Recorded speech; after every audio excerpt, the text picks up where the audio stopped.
সবাইকে স্বাগতম ভাষা নিয়ে ভালোবাসা ফান উইথ র্যাঙ্কসের দ্বিতীয় পর্বে। প্রথম পর্বে আমরা কথা বলেছিলাম পৃথিবীর অন্যতম প্রাচীন লিপি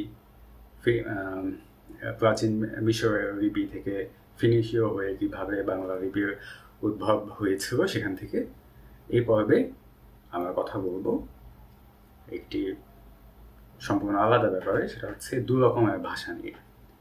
পৃথিবীতে অনেক রকম ভাষা পরিবার আছে, সব ভাষাই কোনো না কোনো ভাষা পরিবারের অন্তর্ভুক্ত, কিন্তু দেখা যায় যে এক ভাষা পরিবারের সাথে আরেক ভাষা পরিবারের যদিও কোনো সম্পর্ক থাকে না, তারপরেও এই তাদের মধ্যে ভাষাকে তারপরেও দুটি ভাগে ভাগ করা আছে। সেই দুটি ভাগ কি? সেটা হচ্ছে, একটা হচ্ছে ফিউশনাল ল্যাঙ্গুয়েজ এবং আরেকটা হচ্ছে আগ্লুটিনেটিভ ল্যাঙ্গুয়েজ। ফিউশন অর্থ কি? ফিউশন অর্থ হচ্ছে একটা জিনিস ভেঙে চুরে তাকে নতুন একটা রূপ দেওয়া, এবং আগ্লুটিনেটিভ অর্থ হচ্ছে যে এমন একটা বৈশিষ্ট্য যে বৈশিষ্ট্যতে বিভিন্ন টুকরো টুকরো জিনিস একসাথে যুক্ত হয়ে নতুন একটা কিছু গঠন করে, অনেকটা আঠা দিয়ে লাগানোর মতো। তো ফিউশনাল ল্যাঙ্গুয়েজ কোনগুলি? ইন্দো ইউরোপীয় ভাষা পরিবার, এটা হচ্ছে ফিউশনাল ল্যাঙ্গুয়েজের উদাহরণ একটি। আরেকটি হচ্ছে আফ্রো এশিয়াটিক সেমিটিক উপভাষা পরিবার, যার সদস্য হিব্রু, আরামাইক, আরবি, এগুলো হচ্ছে ফিউশনাল ল্যাঙ্গুয়েজ। এরকম আরও অনেক ফিউশনাল ল্যাঙ্গুয়েজ আছে। আগ্লুটিনেটিভ ভাষার অন্তর্গত হচ্ছে এখন পর্যন্ত লিখিতভাবে পাওয়া প্রথম লিপি সুমেরিয়ান। সেই লিপিতে যে ভাষা ছিল, এবং তারা যদিও সেটাকে আসলে আমরা বলি সুমেরিয়ান ভাষা, কিন্তু সুমেরিয়ানরা আসলে এটাকে অন্য নামে ডাকতো। তারা বলতো এমেঙ্গির। এমেঙ্গির অর্থ হচ্ছে নেটিভ টাং, অর্থাৎ আমাদের নিজস্ব ভাষা। এটা তাদের ছিল নিজস্ব ভাষার নাম। তো এই এমেঙ্গির একটি আগ্লুটিনেটিভ ভাষা। তো আগ্লুটিনেটিভ ভাষার বৈশিষ্ট্য কি? আগ্লুটিনেটিভ ভাষার বৈশিষ্ট্য হচ্ছে যে এখানে বিভিন্ন ছোট ছোট শব্দ বা শব্দাংশ যুক্ত করে অন্য একটি শব্দ গঠন করা হয়। ফিউশনাল ল্যাঙ্গুয়েজে যেরকম, ধরুন ইংরেজি ভাষায় রান একটা ভার্ব, এই ভার্বটিকে যখন আমরা পরিবর্তন করব, ধরুন এটাকে যখন আমরা অতীতকালে নিয়ে যাব, অতীতকালে পরিবর্তন করব, তখন আমরা সেটাকে বলবো র্যান।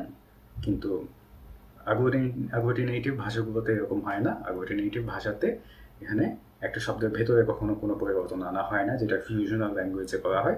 এখানে বিভিন্ন শব্দাংশ একটা শব্দের সাথে আরেকটা শব্দ জুড়ে দিয়ে একটা বড় শব্দ গঠন করা হয়, এবং সেভাবেই একটা শব্দের অর্থ পরিবর্তন করা হয়। তো এটা সুবিধা কি অসুবিধা কি? আসলে সেভাবে কোনো সুবিধা অসুবিধা মোটেই নেই। ফিউশনাল ল্যাঙ্গুয়েজ এবং আগ্লুটিনেটিভ ল্যাঙ্গুয়েজ যেটা অভ্যস্ত, যারা যেটা মাতৃভাষা, সেটা স্বাভাবিকভাবেই বেশি স্বাচ্ছন্দ্য বোধ করে। আমাদের ভৌগোলিক অবস্থান এবং রাজনৈতিক কারণে আমরা যেসব ভাষা শিখে থাকি বেশিরভাগই হচ্ছে ফিউশনাল ল্যাঙ্গুয়েজ। তবে আমাদের বেশ কাছেই ভারতীয় উপমহাদেশের মধ্যেই দক্ষিণ ভারতে যে ভাষাগুলি আছে তাদের বেশিরভাগই আগ্লুটিনেটিভ ল্যাঙ্গুয়েজ, বিভিন্ন দ্রাবিড়িয়ান ভাষা। এগুলি প্রত্যেকটি দ্রাবিড়িয়ান ভাষাই হচ্ছে আগ্লুটিনেটিভ ভাষা। সুমেরিয়ানের কথা আমরা অলরেডি বলেছি। এছাড়া আছে প্রাচীন ইরানের, সত্যিকার নেটিভ ইরানের যে ভাষা ছিল সেটা হচ্ছে এলামাইটও ছিল একটি দ্রাবিড়িয়ান ভাষা। এখনও হাঙ্গেরিতে যে ভাষা, সেই ভাষাটি আগ্লুটিনেটিভ ইত্যাদি। তো আসলে একটা ভাষা সম্পূর্ণভাবে আগ্লুটিনেটিভ, সম্পূর্ণভাবে ফিউশনাল সেভাবে আসলে কখনো বলা যায় না। একটা ভাষা আগ্লুটিনেটিভ হওয়া সত্ত্বেও তাতে কিছু ফিউশনাল বৈশিষ্ট্য থাকতে পারে। একটা ভাষা আগ্লুটিনেটিভ হওয়ার পরে যেরকম ফিউশনাল বৈশিষ্ট্য থাকতে পারে, ফিউশনাল হওয়ার পরেও তাতে আগ্লুটিনেটিভ কিছু বৈশিষ্ট্য থাকতে পারে। বাংলা ভাষায় যেরকম খেয়াল করুন, আমাদের সমাস বলে একটা জিনিস আছে, সন্ধিও আছে, যেরকম সমাসও আছে। সন্ধি দিয়ে সাধারণত বিভিন্ন ধ্বনি কিভাবে একত্রিত হয়ে একটা শব্দ গঠন করা হয় সেটা নিয়মকানুন বলা হয়েছে। এটা ধ্বনিগত একটা ব্যাপার, আর সমাস হচ্ছে মূলত শব্দগত একটা ব্যাপার। বিভিন্ন শব্দ একত্রিত হয়ে কিভাবে নতুন একটি শব্দ গঠিত হয়। অনেক সময় এখানে শব্দের যে শব্দগুলো যুক্ত হয় তারা সম্পূর্ণ পাল্টে যায়, অনেক সময় তারা অনেকটাই একরকম থাকে। তো এটা কিছুটা একটা আগ্লুটিনেটিভ বৈশিষ্ট্য, যেটা বাংলাতে যেখান থেকেই হোক এসেছে। এটা আমাদের এই পর্যায়ে আসলে বলাটা এখন কঠিন, যে বাংলাতে যে স্বতন্ত্র বৈশিষ্ট্যগুলো এসেছে, বা বাংলাতে বা আদি ভাষা সংস্কৃতে যেসব আগ্লুটিনেটিভ বৈশিষ্ট্যগুলো এসেছে, সেটা আসলে ঠিক কোন ভাষা থেকে এসেছে, কারণ এর আশেপাশে অনেক আগ্লুটিনেটিভ ভাষা ছিল। তো আমার এই ভিডিওটি আসলে খুব বেশি দীর্ঘায়িত করার কোনো বাসনা নেই।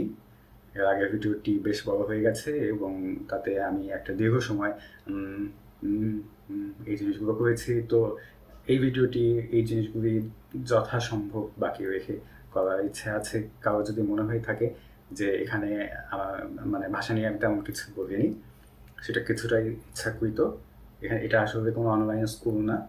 এটা এখানে আসলে কিছু বিস্তারিতভাবে জানানো থেকে ভাষা নিয়ে আগ্রহ এবং ভালোবাসা ছড়িয়ে দেওয়াটাই আমার উদ্দেশ্য, যেটা প্রাইভেট এপিসোডে বলেছিলাম। কারো যদি এই আজকে যেরকম বললাম আগ্লুটিনেটিভ এবং ফিউশনাল ল্যাঙ্গুয়েজ, এই ব্যাপারটায় কারো যদি কেউ যদি উৎসাহী হয়ে থাকেন, তাহলে অনেক রিসোর্স আছে যেখান থেকে অনেক ভালোভাবে এই জিনিসগুলো জানতে পারবেন। তো ভিডিওটি দেখে থাকলে আপনাকে অসংখ্য ধন্যবাদ। ভালো থাকুন এবং সুস্থ থাকুন। সামনের সপ্তাহে আবার দেখা হবে।